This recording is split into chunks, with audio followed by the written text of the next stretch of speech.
영상을 보기 전 구독, 좋아요, 알림 설정 부탁드립니다.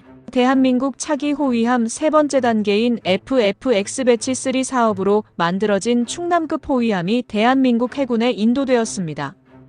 2020년 3월 충남급 호위함의 체계 개발이 시작되었고 2022년 4월 기공되었으며 2023년 4월 진수되었습니다. 이 충남급 호위함의 가장 큰 장점은 주요 장비와 제품들이 대부분 국산화되었다는 것입니다. 특히 국산 기술로 만들어진 사면형으로 고정된 다기능 A사 레이더가 장착된 것입니다. 기존 인천급 호위함과 대구급 호위함에는 회전식 A사 레이더를 장착하여 운용하고 있었습니다. 하지만 이번 충남급 호위함의 경우 사면 고정식으로 운용되며 적외선 탐지 추적 장비가 마스트에 내장되어 있습니다. 이 레이더는 한화 시스템이 제작했으며 기존의 레이더보다 더 많은 표적을 추적할 수 있고 더 멀고 더 작은 위협을 탐지할 수 있습니다. 그래서 기존과는 다르게 10개 이상의 대공 표적에 대해 동시 대응이 가능해질 것으로 예상하고 있습니다. 다기능 A사 레이더를 국산화한 것에 대해 일본이 상당한 긴장감을 가지고 견제하고 있습니다. 일본의 경우 대한민국의 충남급 호위함을 모가미급 호위함과 비교하는 사례를 보이고 있습니다. 특히 대한민국의 주요 장비와 부품들의 국산화율이 매우 높다는 점을 사례로 들고 있으며 기술적인 자주성을 상당히 경계하고 있는 상태입니다. 이렇게 충남함 기술력이 높아진 것에 대해 일본 언론은 충남함이 대한민국의 해군 전력 도약을 상징한다며 평가하고 있습니다. 하지만 이번 호주 호위함 도입 사업에서 대한민국이 떨어지고 일본이 독일과 함께 최종 선정된 것을 강조하고 있습니다.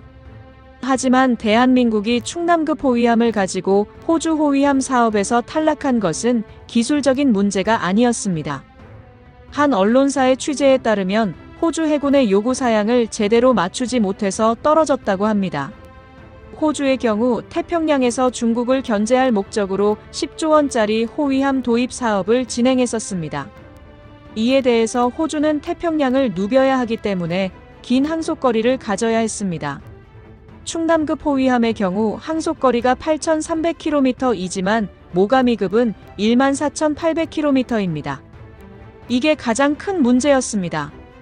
그리고 호주의 경우 미국의 전투체계를 탑재해달라는 요청을 했습니다. 충남급 호위함은 순수 대한민국 전투체계를 장착했지만 모가미급의 무장은 대부분 미국제라서 채택되었습니다.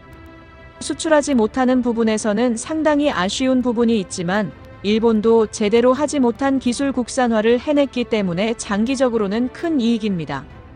이렇게 대한민국의 기술 자주화를 이루는 것에 대해 중국이 지속적으로 견제하는 모습도 보이고 있습니다. 이번 충남급 호위함을 도입하는 것에 대해 동북아 해군력의 균형이 무너질 수 있다는 의견을 중국이 내고 있습니다. 그리고 미국과 협력을 통해 해상의 전략적 역할을 확대할 수 있으며 이는 대만과 중국 관계에 지대한 영향을 줄 수 있는 요소로 판단하고 있습니다.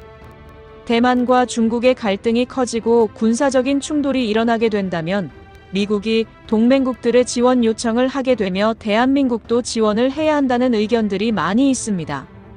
육군 전투병력을 파견하는 것은 피해가 상당히 클 수 있기 때문에 대한민국의 수출입 경로인 대만 해협을 지키기 위해 해군력을 파견할 가능성이 매우 높다고 보고 있습니다.